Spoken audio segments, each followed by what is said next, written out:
RSS नेता इंद्रेश कुमार ने कहा है कि काशी, मथुरा और संभल जैसे जितने भी विवादित मामले हैं उनको कोर्ट से बाहर बैठ कर के हिंदू और मुस्लिम दोनों पक्षों को सुलझा लेना चाहिए और जो ऐतिहासिक इमारतें हैं जो जिन पर हिंदुओं का दावा है वो हिंदुओं को दे देना चाहिए और मुस्लिम पक्ष को जो है इसमें बड़ा दिल दिखाना चाहिए। हमारे साथ इस पर बात करने के लिए जमीयत उलमा हिंद उत्तर प्रदेश के कानूनी सलाहकार मौलाना काब रशीदी साहब हैं।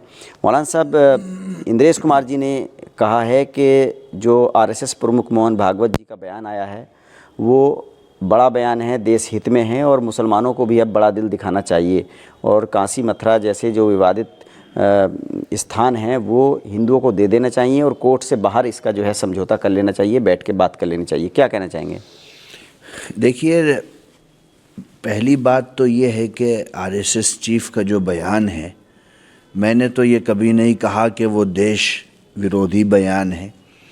हमने पहले भी कहा था और उन्होंने ख़ुद 2 साल पूर्व भी इस तरह का एक बयान दिया था। मैं पहले भी कह चुका हूँ कि सिर्फ बयान देने से अगर चीज़ें सही हो सकती हैं तो उनकी बयान की प्रशंसा की जा सकती है, लेकिन उनको बयान देने से ज़्यादा उनके लिए ज़रूरी है कि वो भारतीय राजनीति में इन्वॉल्व हों, चूँकि वो एक सबसे बड़े संगठन के प्रमुख हैं और इन्वॉल्व हो कर के ये जो धर्म के नाम पर नेतागिरी का एक रिवाज समाज के अंदर चल रहा है, कम से कम उसको रोका जाए।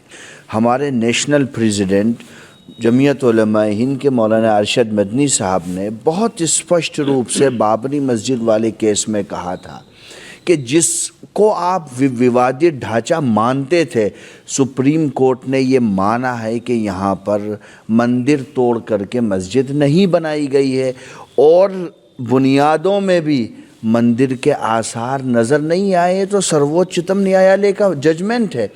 लेकिन आस्था की बुनियाद पर एक पक्ष को दे दिया गया।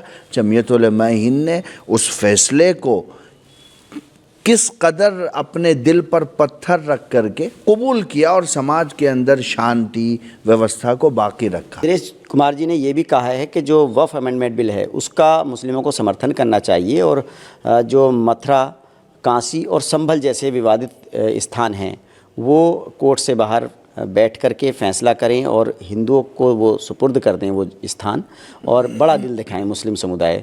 तो आपको क्या लगता है? तो इंद्रेश जी तो भागवत जी के बयान का खुद विरोध कर रहे हैं।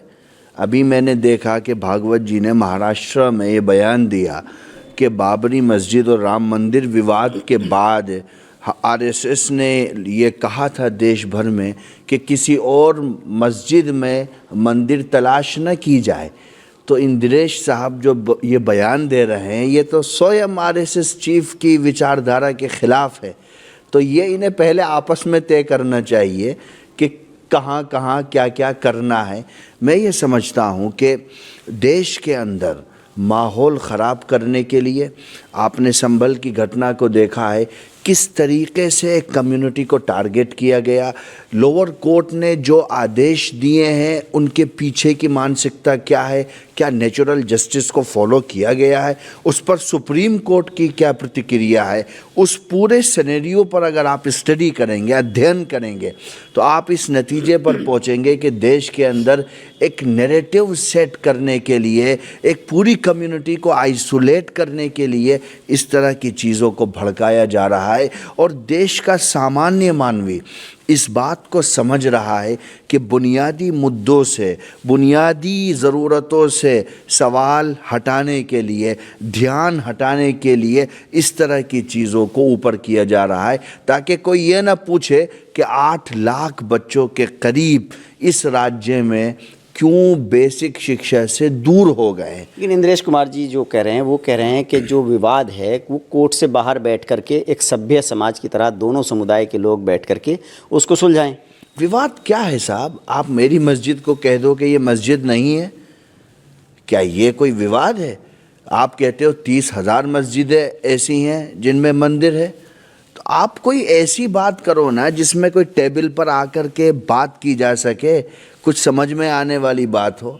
आप क्या चाहते हो कि कैसा विवाद बाहर बैठ कर के सुलझाया जाए? सारे देश ने कहा कि बाबरी मस्जिद और राम मंदिर का जो मसला है उसमें कोर्ट जो कहेगा उसको सब मानेंगे। सब ने माना, पूरे देश में शांति रही, कहीं कंकर तक नहीं चला। सामूहिक रूप से पूरे देश का कंट्रीब्यूशन था, हर समाज का, हर धर्म का कंट्रीब्यूशन। तो मथुरा, काशी और संभल जैसे विवादों पर भी क्या कोर्ट का फैसला आप लोग मानेंगे?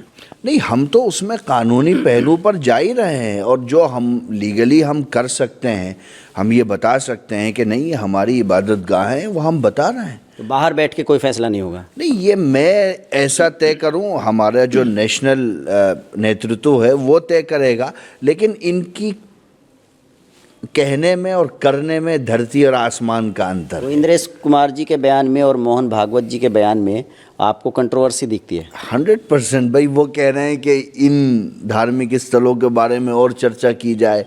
उनके प्रमुख कह रहे हैं कि एक के में चर्चा हो चुकी है, दूसरे में लोग धर्म के नाम पर नेता ना बने। अब ये पहले आपस में तय कर लें। जिस तरह से प्रधानमंत्री नरेंद्र मोदी ने ख्वाजा गरीब नवाज के उर्स पर चादर भेजी है, एक तरफ वहाँ पर मंदिर होने का दावा किया गया अदालत में, तो प्रधानमंत्री की तरफ से क्या ये एक बड़ा संदेश नहीं लगता आपको?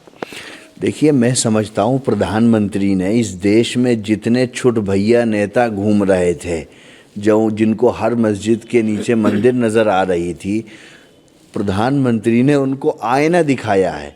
उन तमाम नेताओं को प्रधानमंत्री से क्वेश्चन करना चाहिए। प्रधानमंत्री और भारत सरकार जानती है कि ख्वाजा मोइनुद्दीन चिश्ती रहमतुल्लाह अलैह को निकाल करके हम भारत का इतिहास मुकम्मल नहीं कर सकते हैं। वो कोई भारत की सीमाओं में सीमित व्यक्तित्व नहीं है। सारी दुनिया उनकी दीनदारी को, देश के प्रति उनके लगाव को, उनके विचारों को समझती है और जानती है।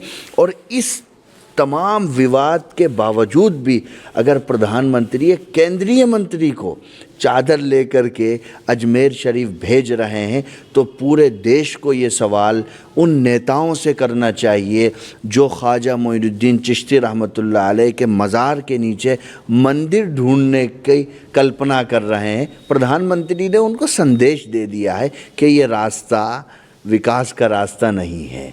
तो मोहन भागवत जी का बयान, प्रधानमंत्री का चादर भेजना, इससे आप सहमत हैं? लेकिन इंद्रेश कुमार जी जो कह रहे हैं कि काशी, मथुरा और संभल जैसे विवादित स्थान जो हैं हिंदुओं को दे देने चाहिए, उससे आप सहमत नहीं हैं? मैं सहमत तीनों में से किसी से भी नहीं हूँ।